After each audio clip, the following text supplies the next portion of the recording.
ایرانی پارلیمنٹ کے اسپیکر محمد باقر کالیباف نے امریکی ناکہ بندی کا دلچسپ جواب دیا ہے۔ ایکس پر جاری بیان میں محمد باقر کالیباف نے لکھا کہ اگر نیو یارک سٹی سے ویسٹ کوسٹ اور لاس اینجلس سے ایسٹ کوسٹ تک 2 دیواریں تعمیر کی جائیں تو دونوں دیواروں کا کل رقبہ 7,755 کلومیٹر بنتا ہے۔ یہ فاصلہ بھی ایران کی مجموعی سرحدوں سے 1,000 کلومیٹر کم ہے۔ انہوں نے امریکی میپ کی تصویر کے ساتھ پیٹ ہیگزت کو مخاطب کرتے ہوئے گڈ لک لکھا اور کہا کہ 1 کلومیٹر 0.62 میل بنتا ہے۔ ایرانی پارلیمنٹ کے اسپیکر محمد باقر کالیباف نے امریکی ناکہ بندی کا دلچسپ جواب دیا ہے۔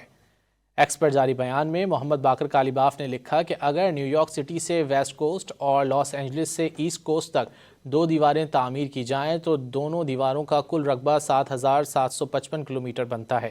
یہ فاصلہ بھی ایران کی مجموعی سرحدوں سے 1,000 کلومیٹر کم ہے۔ انہوں نے امریکی میپ کی تصویر کے ساتھ پیٹ ہیگزت کو مخاطب کرتے ہوئے گڈ لک لکھا اور کہا کہ 1 کلومیٹر 0.62 میل بنتا ہے۔ ایرانی پارلیمنٹ کے اسپیکر محمد باقر کالیباف نے امریکی ناکہ بندی کا دلچسپ جواب دیا ہے۔ ایکس پر جاری بیان میں محمد باقر کالیباف نے لکھا کہ اگر نیو یارک سٹی سے ویسٹ کوسٹ اور لاس اینجلس سے ایسٹ کوسٹ تک 2 دیواریں تعمیر کی جائیں تو دونوں دیواروں کا کل رقبہ 7,755 کلومیٹر بنتا ہے۔ یہ فاصلہ بھی ایران کی مجموعی سرحدوں سے 1,000 کلومیٹر کم ہے۔ انہوں نے امریکی میپ کی تصویر کے ساتھ پیٹ ہیگزت کو مخاطب کرتے ہوئے گڈ لک لکھا اور کہا کہ 1 کلومیٹر 0.62 میل بنتا ہے۔